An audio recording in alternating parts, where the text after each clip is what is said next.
En mars 2022, Kodak fait une annonce que personne n'attendait.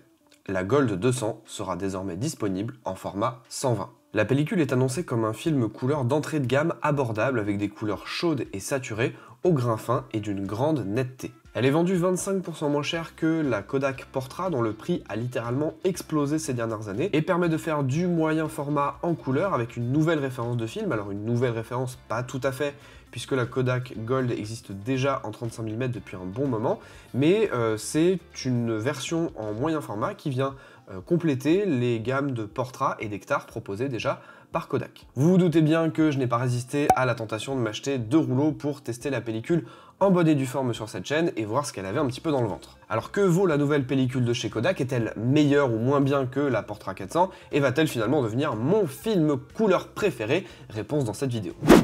Avant d'entrer dans le vif du sujet, si tu es nouveau sur cette chaîne, bienvenue et je t'invite à t'abonner. Ça me permettra d'être un petit peu plus visible sur YouTube et en même temps, ça te permettra d'avoir du contenu sur la photographie argentique toutes les 2 semaines. Je vais tuer le suspense tout de suite, j'ai beaucoup aimé ce film et j'étais le premier surpris en réalité puisque j'ai déjà shooté de la Kodak Gold en 35 mm et c'est vrai que c'est un film que j'affectionne pas particulièrement parce que je trouve qu'il est un petit peu déséquilibré, il tire trop vers le jaune à mon goût et je lui préfère largement la Color Plus qui est un tout petit peu plus équilibré à mon sens et en plus un tout petit peu moins cher. Avec ce nouveau cru en format 120, je trouve que l'image est plus équilibrée. Bien sûr, on a toujours cette dominante jaune, mais je trouve qu'elle est discrète et qu'elle ajoute un côté chaud plus subtil sur certaines images. Sur cette photo de Valentine par exemple, la pellicule accentue le côté chaud de cette scène de coucher de soleil, mais l'ensemble reste harmonieux. Sa peau est tout de même un peu plus jaune que la normale, mais ça ne me dérange pas.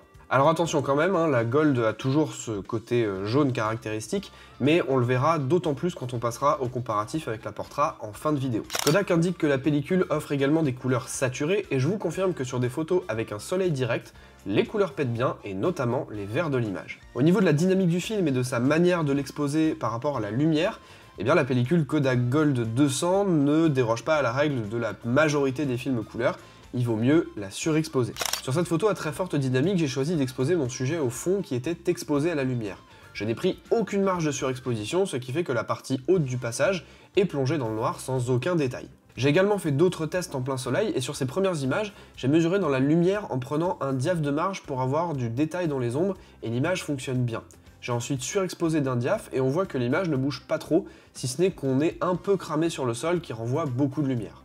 Sur cet autre exemple, j'ai pris une mesure à l'ombre et j'ai fait varier les réglages pour surexposer mon film de 3 diaphs, soit 8 fois plus de lumière. Ne faites d'ailleurs pas attention à la mise au point qui n'est ni plus ni moins qu'un problème utilisateur comme on dit dans le milieu. À plus 3 diaphs, on remarque quand même un virage de teinte qui part vers le cyan vert, mais l'exposition de l'image, elle, bouge relativement peu. Et enfin un dernier exemple sous la lumière dure du soleil où j'ai cherché à avoir des ombres un peu plus présentes dans l'image. Vous voyez bien que la photo reste bien équilibrée et que le film encaisse plutôt bien les écarts de luminosité. A contrario, dans les situations de lumière plus douce comme cet arbre ou la façade du Muséum d'Histoire Naturelle à Nantes, l'image reste aussi équilibrée, même si on retrouve la teinte chaude dont je parlais au début. Après, c'est une question de goût. Passons maintenant au comparatif avec la Portra 400, c'est peut-être quelque chose que vous attendiez en cliquant sur cette vidéo, et je vais vous montrer un petit peu quelle différence j'ai réussi à obtenir entre des vues shootées avec de la Gold 200 et des vues shootées avec la Portra 400. Pour vous parler rapidement de la procédure de test entre guillemets, j'ai la chance avec mon Mamiya 645 AF d'avoir 2 dos, ce qui fait que je peux charger dans un des dos la Gold 200 et dans le deuxième la Portra 400. Du coup, quand j'ai réalisé ce comparatif, je chargeais d'abord la Gold 200, je faisais ma première photo avec des réglages sur mon boîtier, je conservais ces réglages, je retirais le dos, je remettais mon deuxième dos qui contenait donc la Portra 400, j'ajustais légèrement parce qu'il y a un diaph d'écart entre les deux, mais globalement j'essaie d'avoir le même cadrage, les mêmes réglages, et toujours avec le même boîtier, la même optique. C'est ce qui me permet d'être assez juste sur les tests que je peux vous proposer. Comme ça vous permettra d'avoir un comparatif assez précis de ce que peuvent rendre les 2 pellicules l'une en face de l'autre. Lorsqu'on met les images côte à côte, on voit clairement la différence. La Portra est incontestablement plus équilibrée que la Gold. En portrait notamment, on va avoir tendance à privilégier la Portra qui reste reine dans le domaine, via des tons de peau plus justes à mon avis. Néanmoins, je me suis prêté à l'exercice d'atténuation de cette fameuse teinte jaune pour essayer de retrouver le look de la Portra. Pour être tout à fait honnête, c'est très compliqué, voire impossible, mais vous pouvez largement atténuer cet effet en jouant sur les courbes de teinte, ici, dans les hautes lumières. On obtient alors un hybride entre la Gold et la Portra, et en réalité c'est une alternative plutôt intéressante si jamais vous avez envie de faire du portrait en couleur, en moyen format, et que vous n'êtes pas nécessairement à cheval sur vos teintes de peau. La Gold est quand même une alternative vachement intéressante par rapport à de la gamme Portra qui elle va coûter affreusement cher, je l'ai dit au début de la vidéo. D'ailleurs, toujours sur la teinte, on peut s'amuser à comparer les verts dont je vous parlais au début de la vidéo. Ces derniers tirent naturellement vers le jaune sur la Gold, tandis qu'ils tirent plutôt vers le bleu-vert avec la Portra. Niveau grain pour moi, c'est kiff-kiff, on est effectivement sur un grain fin dans l'une comme dans l'autre. L'image semble cependant un poil moins saturée sur la Portra que sur la Gold, comme vous pouvez le voir sur ces deux photos en plein soleil. Pour finir, j'ai réalisé le même exercice de surexposition de mes photos avec la Portra, et on voit assez clairement que la Portra gère différemment le changement de teinte. J'ai l'impression qu'on a un peu plus de rouge dans l'image, et notamment dans les hautes lumières. Il faut cependant rester conscient que le scan, aussi bon soit-il, interprète toujours l'image, ce qui peut occasionner des dominantes qu'il faut parfois corriger.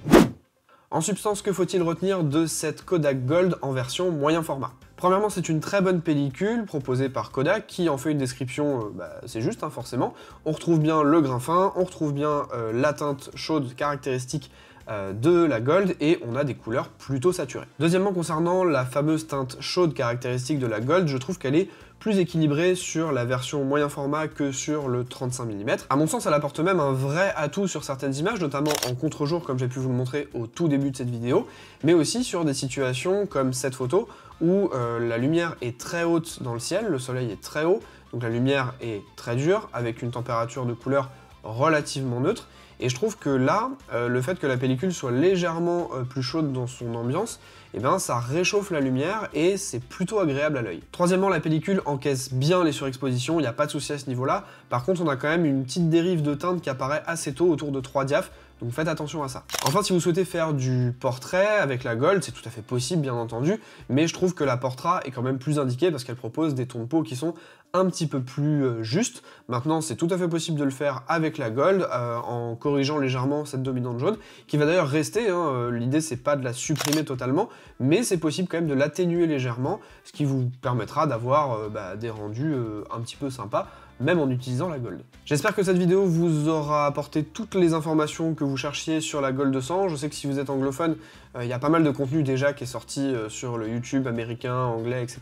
Et d'ailleurs, dites-moi en commentaire si d'autres comparatifs dans le style peuvent vous intéresser. Je sais que j'avais déjà fait un comparatif entre la Lomo 800 et la Portra 400 poussée à 800, et on avait eu des résultats qui étaient assez similaires. Là, j'ai comparé la Gold avec la Portra, mais on pourrait comparer la Gold avec une autre pellicule, par exemple, une Lomo 100 par exemple. Donc si jamais ça vous intéresse, les commentaires sont là pour ça. Je rappelle pour ceux que ça intéresse que toutes les images de la vidéo ont été développées et scannées par l'atelier argentique à Nantes. Avant de vous laisser, j'avais quand même envie de vous partager un sujet dont on avait discuté avec les filles de l'atelier au moment où j'ai récupéré mes pellicules, c'est qu'elles se sont rendues compte qu'il y avait des rayures sur les Gold qu'elles ont pu traiter. Il n'y a pas que les miennes, il y avait d'autres clients qui ont déposé des Gold, et a priori il y a des rayures sur les films. Moi j'ai été relativement épargné, ça se voit pas d'ailleurs au niveau des scans, mais voilà, sachez que c'est un sujet dont on a discuté, elles s'en sont rendues compte, j'avais envie de vous le partager. J'espère que c'est pas un sujet qui sera récurrent, moi je ferai attention un petit peu sur mes prochaines Gold que je shooterai.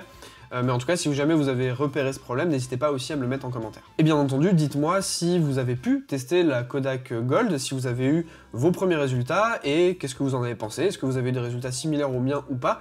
Tout ça, ça se passe dans les commentaires, comme d'habitude, ça sera l'occasion d'échanger là-dessus. En attendant, moi je vous dis à la prochaine, et surtout,